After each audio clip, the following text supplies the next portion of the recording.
저는 2년간의 결혼 생활을 정리하고 지난달 돌아온 싱글이 된 30대 초반의 여자입니다. 제가 오늘 사연을 보내게 된 이유는 절대 결혼 전 시어머니가 하는 약속은 믿지 말라고 말씀드리고 싶어서예요. 앞으로 제 주변에서 결혼하고 시부모 모시고 함께 산다는 사람이 있다면 그 사람이 누구든 일단 한 번쯤은 결혼하지 말라고 뜯어말릴 것 같습니다.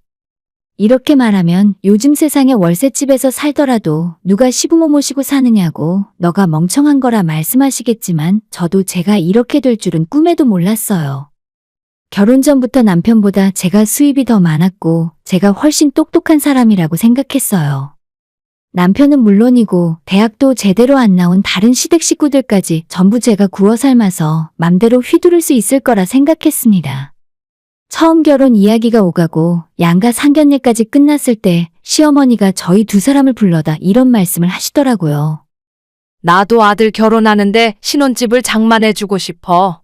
하지만 3년 전 분양받아 놓은 아파트가 2달 후면 완공돼서 잔금 치러야 해. 계산해보니 잔금 치르고 전세 맞추고 하다 보면 여유가 하나도 없을 것 같다. 그래서 말인데 우리도 이번엔 여윳돈이 없어서 2년은 전세 돌리고 그 다음에 전세 계약 끝나면 너희들이 그 집 들어가서 사는 게 어떠니? 라고 하시면서 저희 보고 일단 2년 동안 시댁 들어와서 같이 살자 하시더군요.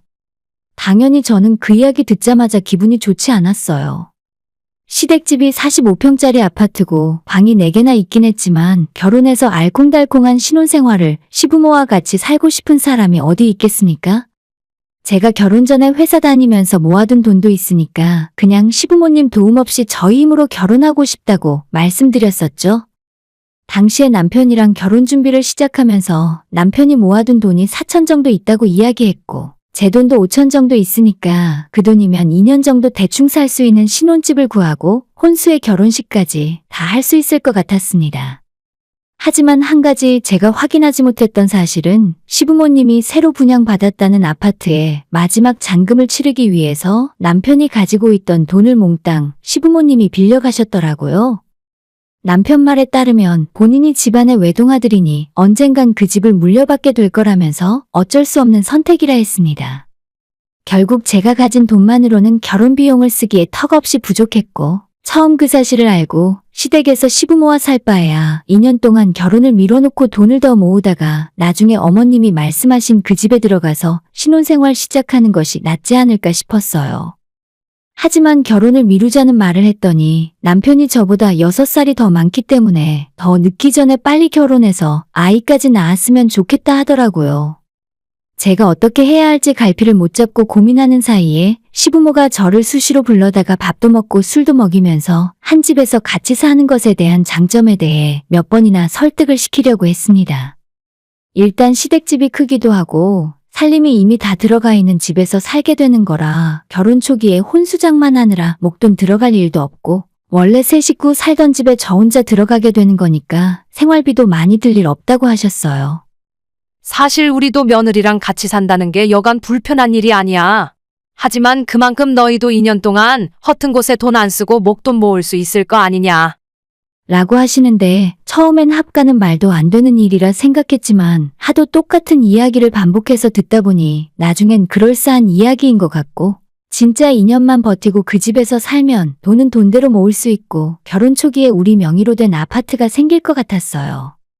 초기 시부모님이 받은 아파트 분양가가 3억 5천이었는데 우리 결혼하려고 할 때인 입주 시점의 집값은 5억 가까이 올라 있더라고요.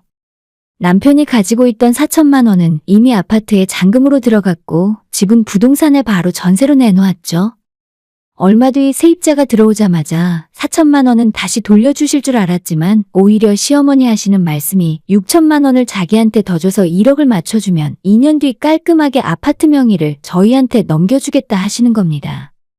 저도 완전 공짜로 시댁에서 받는 것보다 그렇게 하는 것이 더 낫겠다 싶었고 시부모랑 같이 2년 살면서 목돈을 모아 나머지 6천만 원 맞춰드리고 혼수까지 장만할 돈을 모을 수 있겠다 싶었어요. 사실 요즘 젊은 사람들이 자기 월급 모아서 집 사는 것이 어디 쉬운 일인가요? 저희가 맨 땅에서 맞벌이로 수도권에 아파트 살 돈 모으려면 앞으로 몇 년이나 아끼고 모아야 할지 계산도 안 되던 상황이었죠. 시어머니의 말을 들으면서 저는 머릿속으로 계산기가 굴러가기 시작했고 2년만 참고 버티면 내가 전혀 손해볼 것이 없다는 결론이었습니다. 시부모랑 같이 사는 게 조금 불편하긴 해도 딱 2년만 참으면 되는데 뭐가 문제겠어요? 게다가 연애할 때부터 시부모님이 제게 친딸처럼 잘해주셨어요. 연애 기간이 2년이 좀 넘었는데 제 생일이 되면 남편을 통해서 선물도 보내주시고 결혼 이야기 오고 갈 때는 집으로 종종 초대해서 저녁도 같이 먹었어요. 이미 결혼 준비하기 전부터 저는 그 집안에 숟가락 젓가락이 몇 개 있는지도 다 알고 있을 정도로 한 가족이나 다름없이 친해진 상황이었죠. 이런 사람들이 내 시댁이 된다면 결혼한 뒤에도 고부 갈등으로 남편과 싸울 일이 없겠구나 생각할 정도였어요. 세 식구가 살고 있던 45평 아파트는 넓고 쾌적해서 저 하나 더 들어가서 살더라도 집이 좁아서 시부모랑 부딪히거나 답답한 기분이 들진 않겠구나 생각했습니다.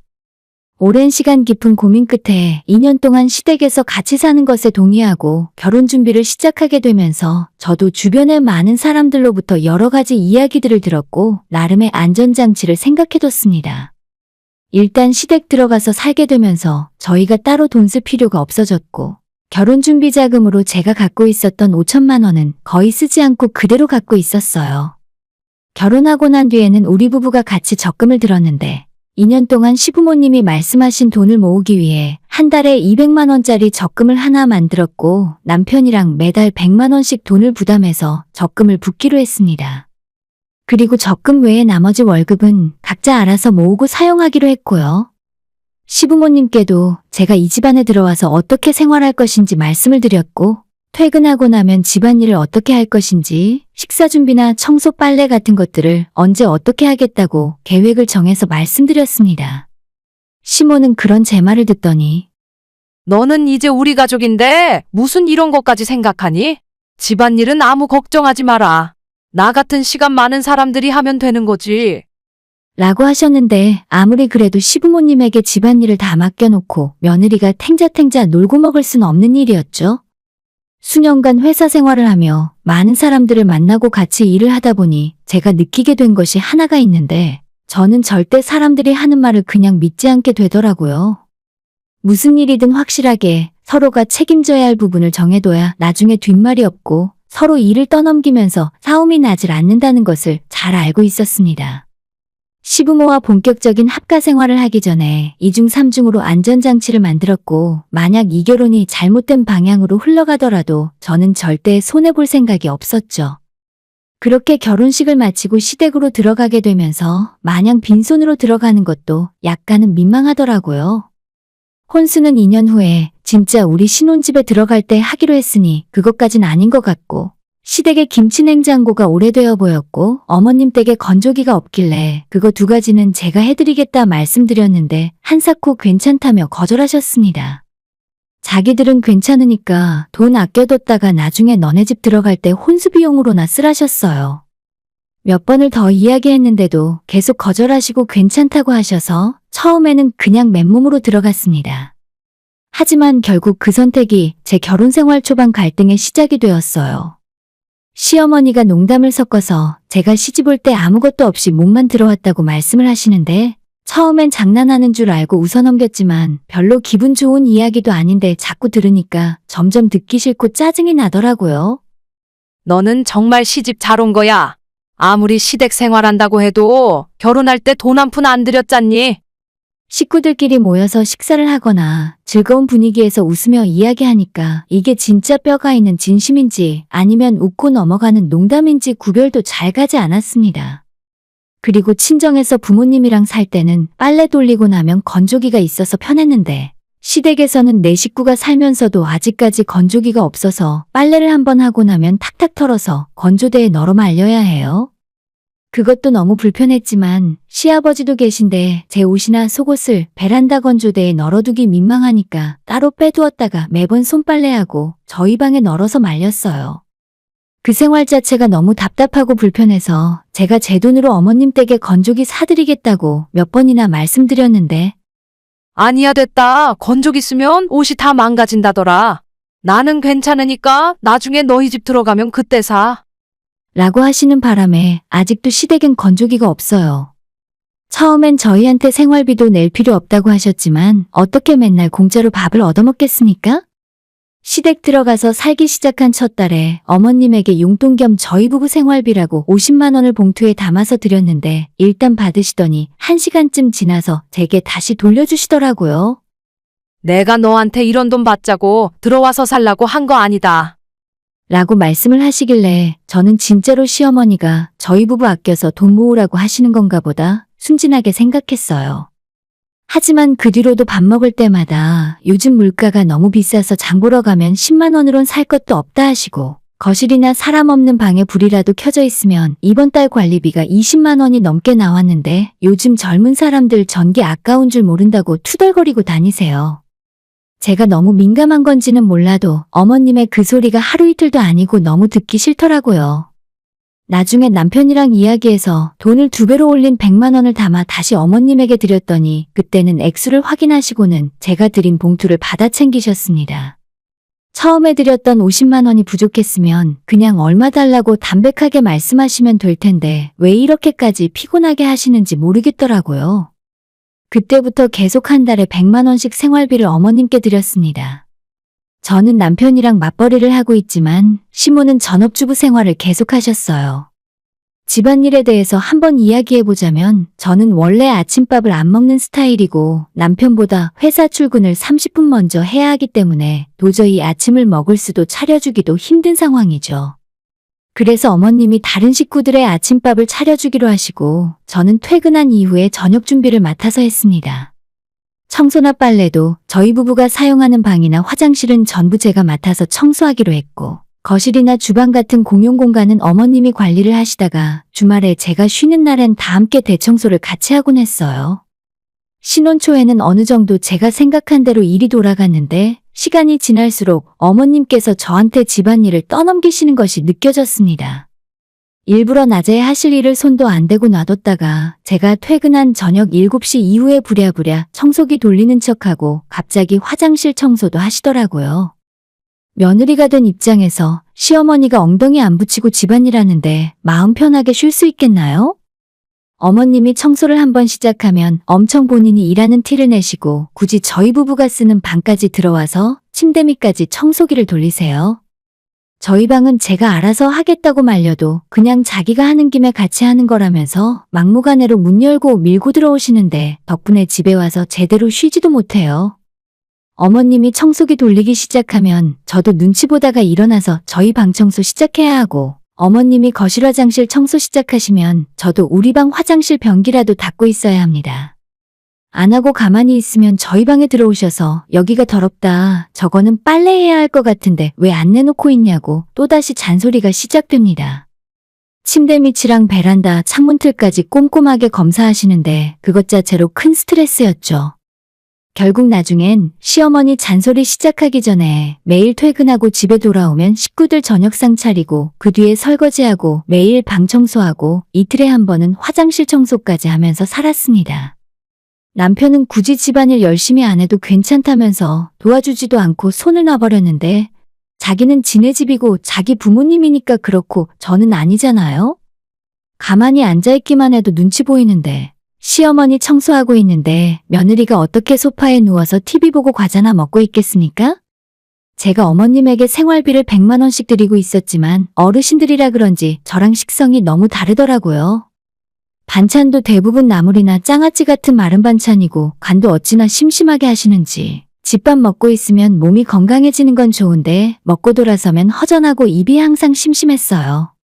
제가 평소 아침도 안 먹고 점심과 저녁 2끼만 먹는 사람인데 힘들게 일하고 퇴근하고 집에 와서 저녁이 부실하니까 더 견디기 힘들더라고요.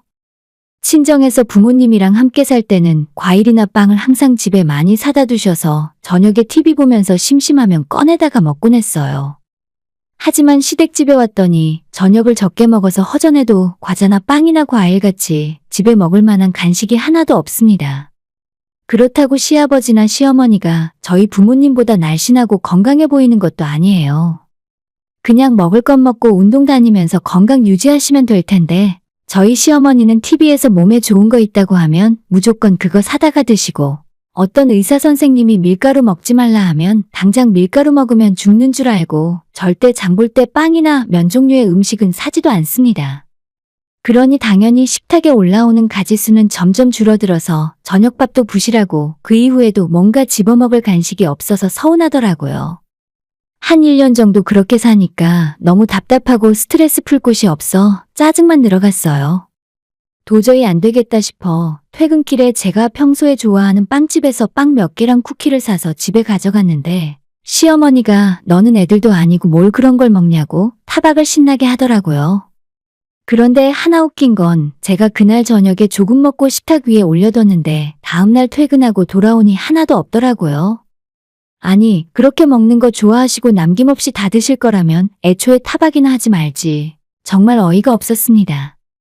시부모님 드실 것까지 매번 잔뜩 사오기에는 돈이 너무 많이 들고 숨겨놓고 저 혼자 먹기에는 제가 너무 치사한 사람 된 것 같고 왜 내가 나이 30에 먹는 걸로 스트레스를 받아야 하는지 모르겠더라고요. 같이 살면 살수록 시댁 생활 자체가 너무 숨막히고 스트레스 받아서 빨리 집 받아서 분가할 꿈만 꾸고 버티면서 살았습니다. 처음 약속한 인연이 거의 다 됐고 저희도 어머님이 말씀하셨던 6천만 원은 진작에 다 모았어요. 원래 약속대로라면 아마 이번 달쯤 그 집에서 살고 있는 전세입자를 내보내고 저희가 들어가서 살아야 했을 거예요. 하지만 저는 현재 남편과 이혼하고 친정에 살고 있습니다. 어떻게든 빨리 인연이 지나가길 바라면서 버티고 살았고 작년 여름엔 전세 사는 분들에게 계약 연장 안 할 테니 정해진 날짜에 집을 비워달라고 말씀까지 드렸어요. 하지만 화장실에 볼일 보러 갈 때 마음과 볼일 보고 난 뒤에 마음이 다르다는 말이 있잖아요? 왠지 시어머니가 저한테 곱게 집을 넘겨주지 않을 것 같다는 불안한 마음도 같이 들었습니다. 그 당시에 정확하게 그 불안감이 뭔지 몰랐지만 이젠 확실히 알게 되었네요. 저희 시부모님은 두 분 모두 정말 그릇이 간장종지처럼 작고 다른 사람에게 베풀고 사는 방법을 몰라요. 작은 것 하나도 아까워서 벌벌 떠시는 분들이고 먹고 살 만큼 살고 있는 지금도 불우이웃 돕기는커녕 주변 사람들에게 명절 선물 한 번 보내는 걸 본 적 없습니다. 그런 분들이 저희한테 새 집을 1억에 주려고 하니 너무 아까우셨겠죠. 결혼 초에는 제가 6천만 원만 더 주면 집 명의까지 완전히 저희에게 주겠다고 하시더니 2년이 지난 이제 와서 다시 생각해보니 너무 아까웠나 봅니다. 입주할 때 5억 정도 하던 집이 중간에 한 번 1억 넘게 올랐던 적도 있어요. 물론 지금은 다시 5억 근처로 집값이 떨어졌지만 시부모님 생각에 앞으로 그 집이 더 크게 오를 거라 생각하시는 것 같더라고요. 작년 말부터 갑자기 너희들 좋은 일만 시켰다고 집값이 이렇게 오를 줄 알았으면 애초에 결혼할 때 그런 약속 안 했을 거라 하시면서 노골적으로 불편한 심기를 드러내셨어요. 따지고 보면 남편은 부모님에게 하나밖에 없는 아들이고 저 역시 하나뿐인 며느리인데 그게 왜 아까운 건지 저는 전혀 이해가 가질 않더라고요. 결국 나중에는 노골적으로 제게 아무래도 안 되겠다. 공짜로 너한테 집을 줄 수는 없지. 너희 부모님한테 이야기해서 1억이라도 더 받아와야 할 것 같아. 그래야 어느 정도 공평한 일이지. 라고 하면서 저희 부모님에게 돈을 달라 하시는 거예요. 남편이 처음 해줬던 4천만 원에 저희 부부가 2년 동안 모은 6천만 원 그리고 따로 친정부모님에게 이야기해서 1억을 더 받아서 가져오라는데 지금 전세 살고 있는 사람들 전세금 2억 5천만 원을 은행 대출받아서 빼주고 나면 그 돈도 앞으로 저희가 갚아야 하고 생각해보니 시부모님은 현재 시세대로 돈을 다 받겠다는 소리잖아요. 처음부터 저희에게 집 해줄 생각도 없었고 이럴 거면 왜 나보고 같이 살자고 한 건지 저도 염치가 있는데 친정부모님에게 현금 1억을 해달란 말이 도저히 안 나오더라고요. 친정부모님이 형편이 어려운 건 아니지만 아직 장가 안 간 남동생도 있고 노후 계획도 있을 텐데 저 혼자 잘 먹고 잘 살자고 큰돈 달라고 할 염치는 없었습니다. 제가 결혼 전 모아둔 5천만 원에 남편이랑 2년 살다 보니 같이 모은 적금 외에 제가 따로 1천만 원 정도를 더 모았어요. 갑자기 1억 달라고 하시니 그건 좀 무리고 처음 약속이랑 다르지 않냐고 항의를 했습니다. 그랬더니 저보고 지금 가진 돈이 얼마나 있냐고 대뜸 물으시더라고요. 사실 제 통장에는 6천 정도가 있었지만 그 돈을 다 밝히고 싶지 않아서 3천만 원 정도 있다고 이야기를 했더니 일단 그거라도 지금 달라고 하시네요. 일단 그 돈까지만 주고 너희들이 집에 들어가서 살고 나중에 7천을 더 가져다 주면 그때 명의를 너희들에게 넘겨줄게. 제가 호구도 아니고 집값은 집값대로 다 가져다 바치고 대출까지 저희가 갚아야 하는데 명의는 시부모님 명의로 된 집에서 살라는 말입니까? 무슨 이런 말도 안 되는 계산법이 있냐고 따졌는데 오히려 시부모는 제게 시댁재산을 거저먹으려고 드냐고 하시더라고요. 진짜 아무리 제가 계산해봐도 시부모님이 손해보는 건 하나도 없고 이미 본전 뽑고도 남았습니다. 그런데도 저보고 친정에서 돈을 더 가져오라고 하면 생색은 생색대로 내고 시세 차익은 차익대로 다 받아가시고 며느리 상대로 장사하겠다는 것밖에 더 되나요? 이럴 거면 그냥 애초에 시댁 생활 안 하고 처음부터 우리가 가진 돈으로 전세라도 얻어서 시작했죠. 다른 사람도 아니고 자식에게 이게 대체 뭐 하는 짓입니까? 남편에게 난 그냥 너희 부모한테 사기당한 기분이니까 집이고 뭐고 이혼하겠다고 이야기를 했죠.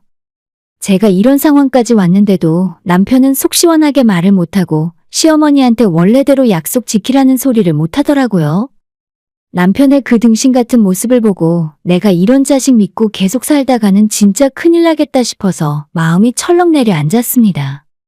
애초에 그 집에 등기칠 때 들어간 당신 돈 4천만 원을 이자 쳐서 받아오고 우리가 2년 동안 모은 돈이랑 합쳐서 새 집으로 이사를 가던지 아니면 그냥 깔끔하게 이혼하고 갈라서 자고 말했어요. 그리고 저는 그날 바로 간단한 짐만 싸서 시댁을 빠져나왔고 다음날 남편이 한다는 소리가 시어머니한테 4천만 원 다시 달라고 했다가 욕만 엄청 먹고 못 받았다 하는 겁니다. 남편이 저희 친정까지 찾아와서 자기가 부모님 설득해보겠다면서 일단 돈을 달라는 대로 드리고 그 집에서 살다 보면 언젠가 우리 앞으로 해주실 거라 하는데 그 말을 제가 어떻게 믿습니까? 물론 아들이라곤 저희 남편 하나뿐인데 언젠간 해주실 수도 있겠죠. 하지만 진명의조차 아까워서 못 넘겨주시는 분들인데 저희가 분가해서 살고 있으면 시부모님이 찾아와서 간섭 안 하실까요?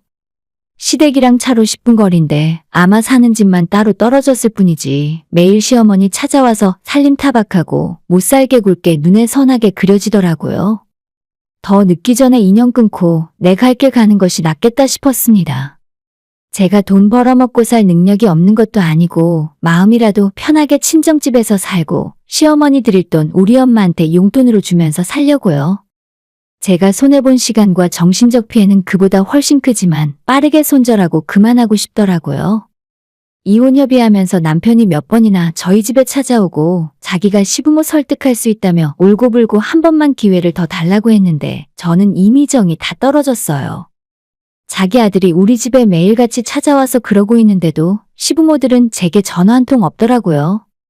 남편이랑 이혼 협의를 하면서 제가 시집와서 남편과 모았던 6천만 원은 전부 제가 갖고 나오기로 했습니다. 그 집에서 낭비한 2년이라는 시간을 생각하면 그것도 저는 싸다고 생각해요. 하지만 돈을 전부 제가 갖기로 했다는 소식을 들은 시어머니가 그제서야 저한테 전화를 하더니 너가 왜 돈을 다 가져가냐고 뒤늦게 욕을 하고 소리를 지르더라고요. 아들이 며느리랑 이혼하는 것보다 돈을 뺏겼다는 소리가 더 분하셨나 봅니다. 시모가 그러던지 말던지 이미 서류에 남편 도장까지 다 찍은 상황이라 저는 받을 수 있는 건 다 받고 이혼하게 되었어요. 이혼한 지 이제 1달 반 정도 지났는데 지금 너무 마음 편하고 행복하게 살고 있어요. 생각과는 다르게 이혼하고 갑자기 목돈이 크게 생겨서 어떻게 해야 하나 고민하는 중인데 부모님은 요즘 집값 많이 떨어졌으니 전세 끼고 아파트 한 채 사놓으라 하시더라고요. 요즘 퇴근하면 엄마 아빠랑 부동산 구경 다니는데 정말 즐겁고 신납니다. 제가 당장 들어가서 살 수 있는 집은 아니지만 그래도 마음은 부자가 된 기분이에요. 이혼하길 100번 잘했다 생각하고 만약 어떤 이유라도 결혼해서 시가나 처가 생활을 하려는 사람이 있다면 무조건 말리고 싶네요. 오늘의 사연은 여기까지입니다. 구독과 좋아요, 알림 설정 부탁드려요. 다들 행복하시고 좋은 하루 되세요.